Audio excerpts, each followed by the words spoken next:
संतप्त मानस शांत हों, जिनके गुणों के गान में वे वर्धमान महान जिन विचरे हमारे ध्यान में।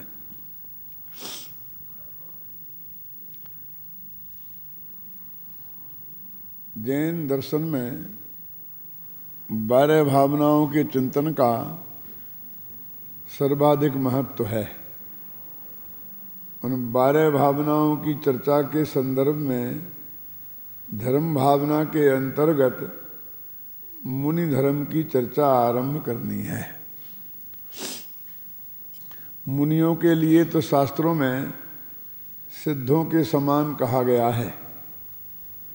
मैंने स्वयं देवसास गुरु पूजन में उनके लिए लिखा है कि चलते फिरते सिद्धों से गुरु चरणों में शीश झुकाते हैं, हम चलें आपके कदमों पर नित्य यही भावना भाते हैं।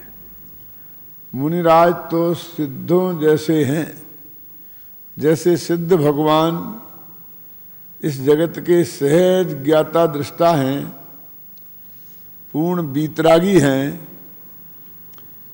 मुनि दशा का स्वरूप भी ऐसा ही सारे जगत के प्रति ज्ञाता दृष्टा भाव से रहना और पूर्ण बीतरागता को कायम रखना, सभी प्रकार के राग द्वेषों से ऊपर हटना, ये मुनि धर्म का वास्तविक स्वरूप है।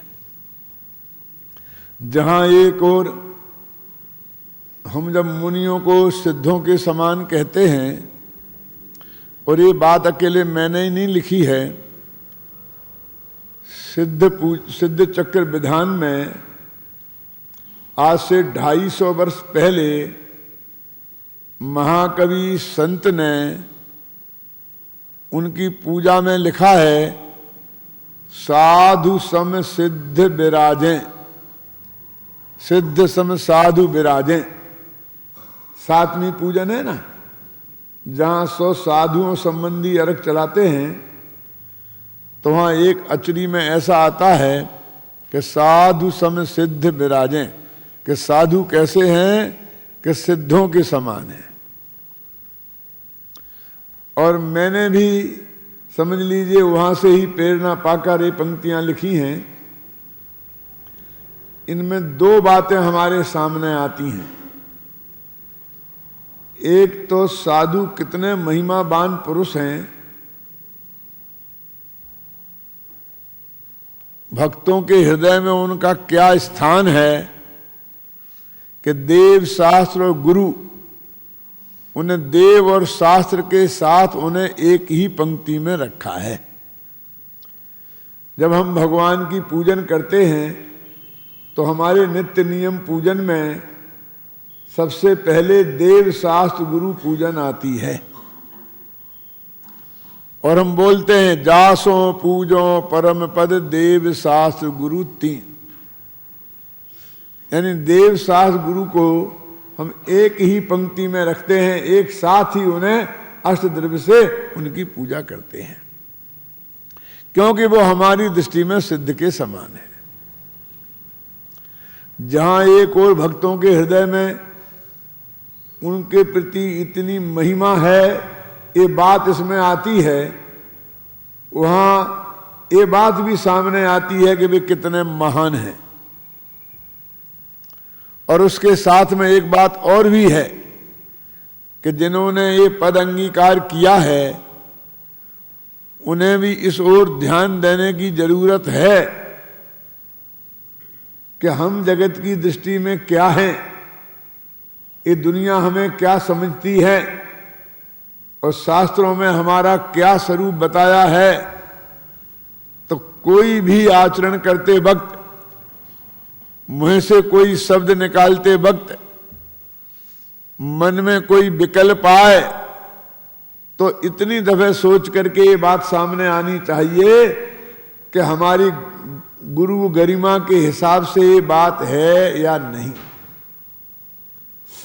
जो जितना महान पद होता है उस पर प्रतिष्ठित होने से जितने हम महिमावंत हो जाते हैं, उतनी ही ज्यादा हमारी जिम्मेवारी भी हो जाती है कि हम उस पद की गरिमा को कम खंडित ना करें, कम ना करें, कलंकित ना करें। तो जैन दर्शन में, खासकर दिगंबर जैन दर्शन में, जो साधु का स्वरूप है वो बिल्कुल नवजात शिशु के समान है। इसलिए उसे बोलते हैं यथा जात रूप धर, कि मां के पेट से जैसा पैदा हुआ था ऐसा वेश धारण करे। मां के पेट से कोई कपड़े पहनकर तो पैदा नहीं हुआ है, बिल्कुल नग्न दिगंबर पैदा हुआ है ना। ये वस्त्र तो हमने बाद में पहनना सीखे हैं, और जब हम छोटे थे तो हम तो पहनना भी नहीं चाहते थे, माँ बाप तो जबरदस्ती पहनाते थे। आजकल तो बेचारे बच्चों को जन्म से ही उन कपड़ों में लपेट देते हैं, लेकिन हम जब बच्चे थे ना तब तो 5-5, 6-6 वर्ष तक तो कोई कपड़ा ही नहीं पहनता था, नंगे ही घूमते थे। आपको जानकर आश्चर्य होगा कि मैं भी 6-7 वर्ष की उम्र तक नंगे ही घूमता था, जबरदस्ती कपड़े पहनाए जाते थे। क्या वन्ना जी, आप भी घूमे होंगे? मेरे कहने का आशय यह है कि हम मनुष्य प्रकृति से तो दिगंबर ही हैं, हम तो जन्मजात दिगंबर हैं, दिगंबर ही पैदा हुए थे। एक कपड़े तो हम पर जबरदस्ती बलात् लाद दिए गए हैं, और धीरे धीरे हम इनके इतने अभ्यासी हो गए हैं कि अब इनके त्याग की बात हमको असंभव सी लगने लगी है, अटपटी लगने लगी है ना। तो इसलिए हमारे साधुओं को यथाजात रूप धर, जैसे पैदा हुए थे ऐसे शरीर को धारी नग्न दिगंबर। दिगंबर माने 10 दिशाएं ही हैं कपड़े जिनके। जैसे एक आदमी एक कोठरी में नंगा हो तो उसके कपड़े क्या हैं? कोठरी, क्योंकि बाहर के लोग उसे नहीं देख सकते क्योंकि वो कोठरी के अंदर बंद है। ऐसे कहते हैं हमारी कोठरी भी नहीं है, हम तो खुले आकाश में, जंगल में मुनिराज, नीचे जमीन है और ऊपर आकाश है, अगल बगल में ये सब दिशाएं हैं, ये ही हैं कपड़े जिनके, उसका नाम है दिगंबर। 10 दिशाएं ही हैं कपड़े जिसके, उसका नाम है दिगंबर। ऐसा ये दिगंबर धर्म, ये मुनि पद में ये दिगंबर धर्म आता है। दिगंबर धर्म में ऐसा मुनि पद होता है। अब जिसे वस्त्रों से भी राग नहीं रहा हो, कल कहा था कि सिर्फ दया के उपकरण के रूप में एक मोर पंखों की पीछी और शुद्धि के लिए लैट्रिन बाथरूम जाना पड़ा ना, तो उसकी शुद्धि के लिए एक कमंडल, उसमें प्रासुक जल श्रावक के द्वारा दिया गया, और स्वाध्याय के लिए गुरुओं द्वारा दी गई एक आध कोई पोथी किताब, इसके अलावा उनके पास और रंच मात्र भी कोई परिग्रह नहीं होता, नहीं होना चाहिए। तो उसका नाम है दिगंबर मुनिराज का पद। ये तो बाहर की स्थिति है। आप इससे कल्पना कर सकते हैं कि मुनि धर्म कितना महान है और रागी जीवों के लिए कितना कठिन है। वीतरागियों के लिए तो एकदम सहज बात है। जब हम कपड़े पहनते हैं ना तो एक न एक गांठ लगानी पड़ती है। धोती पहनते तो गांठ लगानी पड़ती है ना, और पजामा पहनते हैं तब भी लगानी पड़ती है, और पैंट पहने तो बटन लगाना पड़ता है, वो भी तो गांठ ही है ना। क्यों? तो गांठ कौन लगाए? जिसके मन में गांठ हो वो बाहर की गांठ लगाए। जिसके अंदर में ही गांठ नहीं रही है किसी भी प्रकार की, किसी से राग नहीं, किसी से द्वेष नहीं। कबीरा खड़ा बाजार में लिए लकुटिया हाथ, जो घर छोड़े आपना सो होए हमारे साथ। ये तो कबीर का दोहा है। लेकिन ये दिगंबर संतों पर एकदम घटित होता है कि भाई हम तो घर को छोड़ने वाले लोग हैं, हमारा कोई घर नहीं है। ऐसे मुनिराज 28 मूल गुणों के धारी होते हैं। वे 5 अहिंसादि 5 महाव्रतों के धारी होते हैं। वे 5 समितियों के पालन करने वाले होते हैं। 3 गुप्तियों को धारण करने वाले होते हैं। और भी उनकी अनेक विशेषताएं होती हैं जिनकी चर्चा अपन विस्तार से करेंगे। लेकिन मुनिराजों के 28 मूल गुणों में 2 मूल गुण ऐसे आते हैं कि जिनका संबंध जनता से विशेष ख्याल में आता है, और वो ये है कि एक बार दिन में ले आहार, खड़े अलप निज पान में। कि वे दिन में एक बार भोजन करते हैं, और वे भी खड़े खड़े करते हैं, और वे भी अल्प माने बहुत थोड़ा करते हैं, और वे निज पान में अपने हाथ में ऐसा हाथ बांधते हैं और उसमें भोजन लेते हैं। मैंने बहुत विचार किया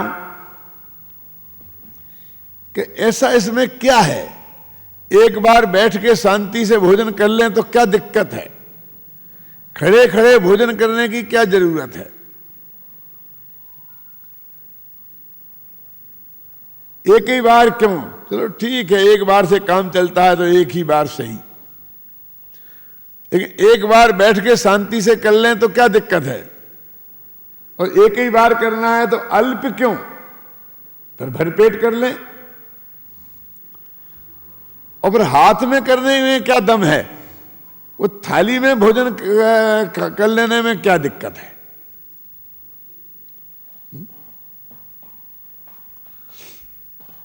और मुनिराजों के बारे में ये कहा जाता है कि वे वनवासी होते हैं। तो मैंने ये भी सोचा कि वनवासी की क्या जरूरत है? नगर में रहें तो क्या दिक्कत है? जनता को उनके प्रवचनों का लाभ मिलेगा, है ना, और उन्हें भी कोई असुविधा नहीं रहेगी। आखिर जंगल में और नगर में फर्क क्या है? तो मैंने एक दिन कहा था कि जहां 5 पाप खुले मैदान में होते हैं उसे जंगल बोलते हैं, और जहां 5 पाप छिपकर होते हैं उसे नगर बोलते हैं। तो जहां 5 पाप खुले मैदान में होते हैं ऐसे जंगल में वे क्यों रहें जो उन्हें अपनी आंख से 5 पाप होते देखना पड़े? इससे अच्छे तो नगर है ना, कि जहां कम से कम पाप की क्रिया उन्हें अपने आंखों से होती हुई देखनी नहीं पड़ेगी। बहुत सोचने के बाद मैं इस निष्कर्ष पर पहुंचा कि जंगल में जंगली पशु रहते हैं, डांस मच्छर रहते हैं, सांप बिच्छू रहते हैं और हिंसक जानवर रहते हैं। और नगर में श्रावक रहते हैं। तो उन जंगली पशुओं के बीच में रहने की बजाय इन सुसभ्य श्रावकों के बीच में रहने में क्या हानि है? मेरे चित्त को ये बात जरा सहज भाव से स्वीकृत नहीं हो रही थी कि वे ऐसे सुसभ्य नगर को छोड़कर, सब सुविधाओं से युक्त नगर को छोड़कर, साधर्मी भाई बहनों के सत्समागम को छोड़कर जंगल में जंगली पशु, हिंसक, हत्यारे, मांसाहारी पशुओं के बीच में, जहां कोई भी सुविधा नहीं है, जहां कोई उनकी बात सुनने वाला नहीं है, ऐसी जगह रहने का प्रयोजन क्या है?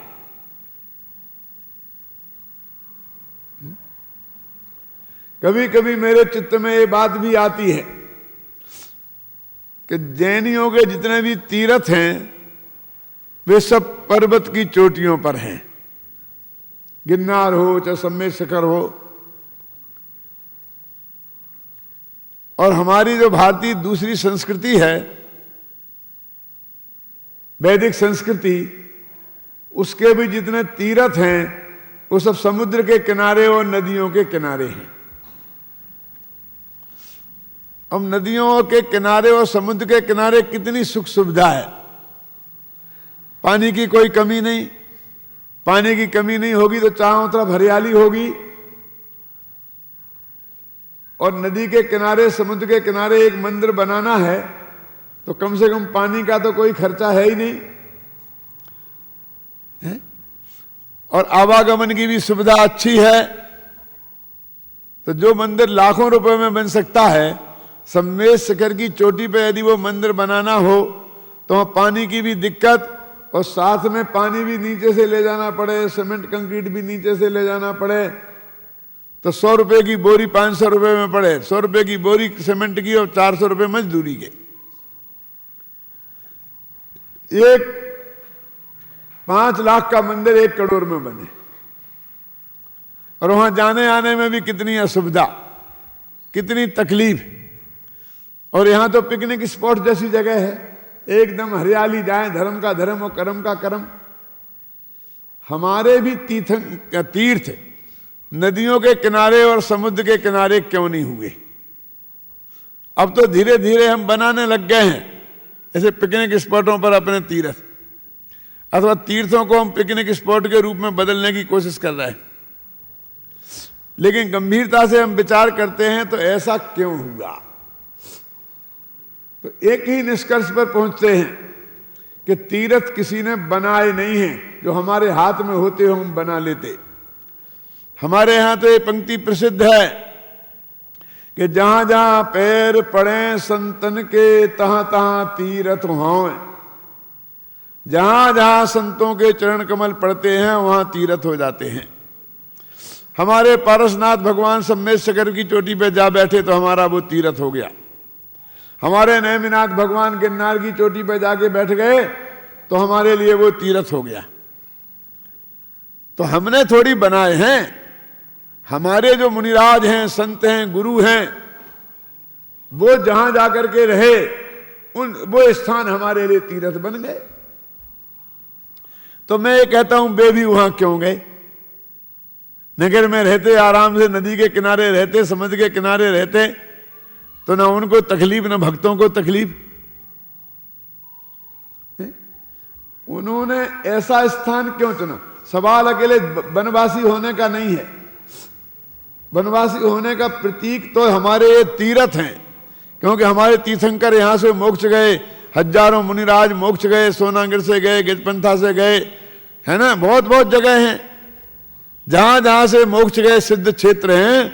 अधिकांश जगह वो सब पहाड़ी प्रदेश हैं, पहाड़ियां हैं। तो ऐसा क्यों होगा? मैंने बहुत विचार किया तो एक ही बात समझ में आई कि उन्हें आत्मा की साधना करने के लिए एकांत चाहिए था, और इन नगरों में एकांत की प्राप्ति बहुत कठिन है। ख्याल में ना, जिन नागरों के लिए संगति को आप अच्छा कहते हैं, वे 24 घंटे महाराज महाराज महाराज कुछ ना कुछ पूछकर उनके आत्म ध्यान में डिस्टरबेंस ही पैदा करते हैं। इसलिए उन्होंने ऐसा एकांत चुना कि जहां वे अपने आत्मा का ध्यान करने के लिए बैठें तो कोई उन्हें डिस्टरबेंस करने वाला नहीं हो। जंगल में पशु पक्षी रहते हैं, लेकिन वे आकर उनसे प्रश्न नहीं पूछते हैं, उन्हें बार बार डिस्टरबेंस नहीं करते हैं। क्या? और पर्वत की चोटी पर जाके गए, हमने देखा था कि शीतलनाथ भगवान की टोंक कैसी है कि जहां पर 2 आदमी नहीं बैठ सकते हैं। तो ऐसी जगह पे जाकर क्यों बैठे? क्योंकि वे ऐसी जगह जाके बैठते कि जहां बगल में कोई दूसरे आदमी को बैठने की जगह होती और कोई ना कोई सिरफरा आकर बगल में बैठ जाता तो अपनी गप्पें लगाता, ना खुद हमें ध्यान करने देता ना वो करता। तो ऐसी जगह बैठे कि जहां कोई आए ही नहीं। रही मन तहां ना बैठिए जहां दे कोई उठाए। जहां अगर कोई कहे कि मैं तो मेरी जगह है, ऐसी जगह क्यों बैठना जहां किसी के लिए कोई उपयोग की नहीं हो। अरे पशु पक्षी भी आगे बगल में बैठे, वृक्ष की छाया के नीचे बैठ जाते तो क्या तकलीफ थी? इतनी भयंकर गर्मी में वृक्ष की छाया के नीचे बैठते तो आदमी नहीं तो 2-4 पशु ही आगे बगल में बैठ जाते और डिस्टर्ब पैदा होता। धूप से कर्म खिरते हैं इसलिए वो जाकर वहां नहीं बैठे, लेकिन धूप में जैसा एकांत स्थान उन्हें उपलब्ध होता है ऐसा एकांत छाया में उपलब्ध नहीं होता है, और आत्मा के ध्यान के लिए एकांत की जरूरत है। इसलिए उन्होंने धूप छाया की परवाह किए बिना वो स्थान चुने कि जहां उन्हें कोई विघ्न बाधा उपस्थित नहीं हो, और जहां वो बैठे, जहां उन्हें केवल ज्ञान हुआ, जहां से वे मोक्ष गए, वो हमारे तीर्थ बन गए। ये जैन दर्शन बीतरागी धर्म है, और ये नगर राग रंग के स्थान हैं। इसलिए नगरों की बजाय उन्होंने जंगल पर्वत पसंद किए। तो मैं आपसे कह रहा था कि उन्होंने इन साधकों के बीच में नगरों में रहना पसंद क्यों नहीं किया, जंगल में रहना पसंद क्यों किया?